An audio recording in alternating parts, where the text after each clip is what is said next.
So, people really seem to like the idea of recreating classic weapon loadouts from famous games in Payday 2. An awful lot of people. And I hear ya, Payday's weapon variety grants an awful lot of flexibility that other games just lack. There's enough flexibility here that I think we can create 2 more classic weapon loadouts from famous games. Why waste any more time? Let's just roll right into it. Team Fortress 2 is a mighty popular game after all these years, surprisingly.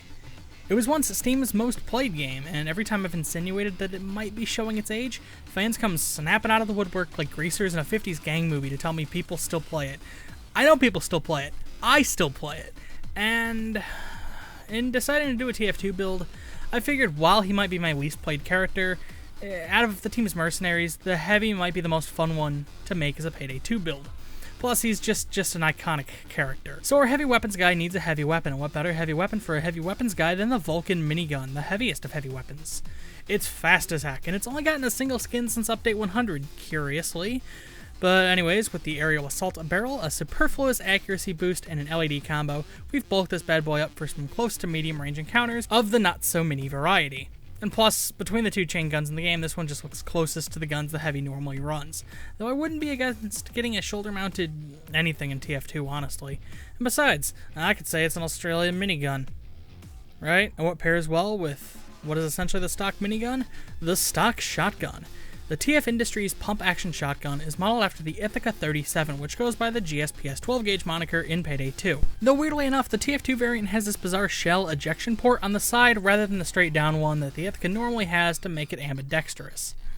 The Ithaca is probably my favorite shotgun in Payday 2, and the stock shotgun is easily one of my favorites in TF2, though that's only if we exclude the ones the Scout has.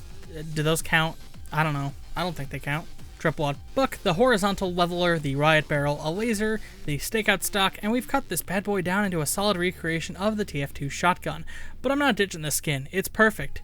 And besides, gunmetal something or other, insert drag against TF2, we are running the killing gloves of boxing here, though a recent patch made them reload your weapon 100% faster instead of offering crits for 5 seconds upon kill.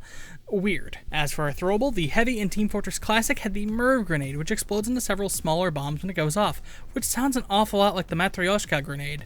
That is, only if you expect it to operate like an actual nesting doll, and instead later remember it's just a stock grenade reskin. What a missed opportunity. Yeah, it's still Russian. Whatever, we'll run that. Sure, why not?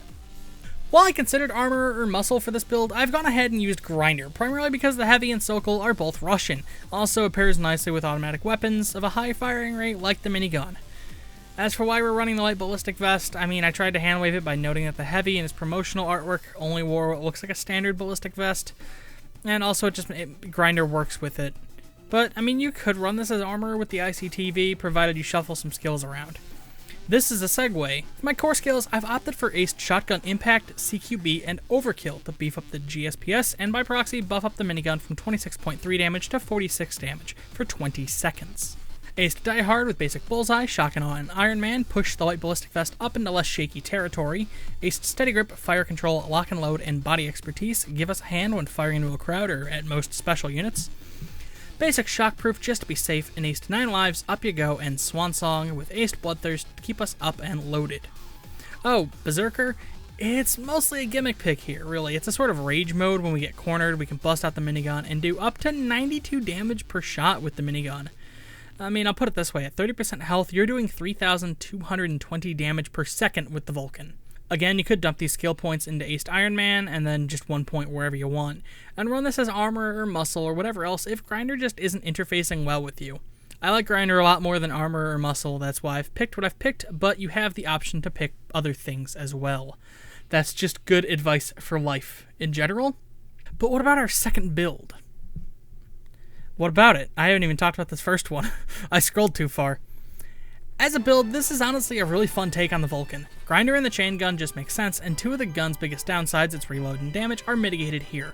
Grab a couple kills with the GSPS, switch off to the Vulcan, and rip them up. Some enemies will think that they can outsmart you. Maybe. But I've yet to meet one man that can outsmart. I've telegraphed this a little too much. As a means to pay homage to TF2, this build really does live up to the Heavy's place in the game. With this much firepower, you really are on the defense. This build is amazing at holding choke points or objectives, just like its inspiration, and while the TF2 Heavy never had to reload, you'll find either way that the ammo economy on your minigun can become scarce no matter which game you're playing. However, you don't need a specialized manual to play an ammo regeneration station. You can just pack an ammo bag and be your own dispenser.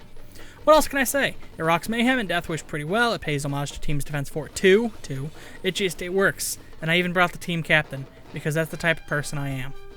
But what about our second build? Well, after scouring through my Steam library for a solid 20 minutes, I did come across one gamer series I thought had potential from day one, Fallout. Specifically, I've gone with Fallout New Vegas. There's something about that new Old West aesthetic, and while I could have taken this in many directions, seeing as New Vegas has everything from grease guns and Garants to revolvers and repeaters and lasers, and you could beat a man with the cane, I opted to start with what many consider to be one of the game's better weapons, the medicine stick. Based on the Winchester 1884, the medicine stick is a beefed-up variant of Fallout New Vegas' brush gun, the medicine stick is available from the gun runners for like all of your money. And while it might not offer any fancy bonus perks like other unique weapons, it offers a little bit more damage and about 25% more weapon durability than the standard variant, bumping its DPS up a lot. Since the brush gun is based on the Winchester repeater, I figured we might as well go with the closest analog in Payday 2, the Repeater 1874 sniper rifle. The Repeater is effectively a variant of the Rattlesnake with a bonus caveat. It can interrupt its reloads and fire from a partially full magazine tube like a shotgun can. All I've added to the thing is a silenced barrel and an optional boost of your choice. I'll explain the silencer in a bit. It's an important part of the New Vegas aesthetic, or I guess really the theme. Maybe a gestalt? Maybe. And for a secondary, I'm opting for a light shining in darkness, a cut-down M1911 that most closely resembles the Crosskill Guard. Granted, my Crosskill Guard looks nothing like the actual weapon as it appears in Honest Hearts, but that's neither here nor there. I've opted for the standard issue suppressor, a concealment boost, a micro laser, the bling grip, an extended mag, and the microplane slide rounds off this gun with... Honestly, I don't even know what this slide is supposed to do. I mean, I get it's lighter, but like...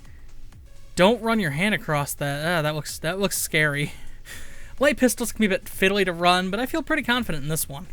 Our melee is the broad machete, the El Verdugo. We could have run one of the other machetes in the game, there's like 7, but this is the best of the bunch. We're going to want Bloodthirst with a repeater, and I preferably want something I don't need a ton of stacks to run effectively, you know? I can pop off a few rounds of the pistol, whack a guy, I'm good to go. Dynamite is my throwable, as it's the Old West and Easy Pete joke, and I've brought the Venture Mask as it's the closest nod to Ulysses I could think of. For my perk deck, I've opted for ex-presidents for 2 reasons. We'll talk one of them again in a bit, but I also just kind of feel the perk deck runs very well with snipers of all kinds. It's very easy to get a drop on a whole bunch of bad guys and line up a ton of backup health with Grays, and ex-pres just pairs very well with the suit, so we're using that. And now, our skills. Aced Aggressive Reload and Grays start off this build by making the repeater more formidable. Basic Die Hard and Bullseye will let us armor gate for a while to rack up more bonus health, and Aced Steady Grip because it's just so handy. Aced Duck and Cover, Optical Illusions, Low Blow, Shockproof, and Sneaky Bastard with basic Inner Pockets and Ghost, and then I've aced Gun Nut, One-Handed Talent, 9 Lives, Bloodthirst with basic Trigger Happy and Fugitive to round out this build. In case it wasn't clear enough, I've opted for a dodge build to play off of crits. Critical hits and low armor builds were a huge part of New Vegas, with an entire special skill dedicated to pretty much to critical hits. And plenty of perks that beef them up and give you a little bit of breathing room even when you're just running around in some tattered suit. I mean, the most popular New Vegas builds are crit builds, so this is a New Vegas crit build, but it's not in New Vegas. You know how it works. This one actually kind of works in a weird way. I didn't know what I expected when I ran the repeater and Crosskill Guard in a dodge regen hybrid build, but it wasn't actual usability. You can rack up a lot of kills very quickly between Grays and crits on the rifle, and Trigger Happy and crits on the pistol, and that lets you come back from death pretty much every time, provided you can find ample cover. Dodge helps move from place to place easily. I mean, the repeater is a slow loader, but I mean, we can chain together a few pistol kills and a machete swing to speed up our reload and get back into the game. I know a lot of people don't mind these, but I'm not a big fan of the iron sights on the repeater. But I also don't like the scope. I'm pretty sure it's just an acquired taste, I just haven't run this thing enough. Through sheer virtue of 2 weaker weapons and a flimsy dodge regen double dipper, Deathwish is definitely a bit of a challenge for this build. I'm not going to call it impossible, but I do think you could make it work. I'm just not terrifically daring, and it's late when I'm making this video. I'm going to go to bed. I have a headache, man. As a build, it's okay, but as an homage to New Vegas, I think parts of it got a bit lost in translation, but other parts are shining very, very well. This nails the feeling of a well-constructed crit build in New Vegas to a T. Nail headshot after headshot to clear out the toughest enemies you can, and rely on dumb luck to get you out of any situation. And hey, with enough keyboard lag and gross enough mouse acceleration, you could probably make this feel like a convincing replication of New Vegas' movement. That wasn't funny. That was just kind of an unwarranted attack. It's an RPG. It's not trying to be an FPS. What did I expect? Whatever. The moral of the story is, I don't know, mod Fallout New Vegas. I'm going to bed. If you like this video and you'd like to see more, I'd recommend subscribing. Patreon and social media links are in the description.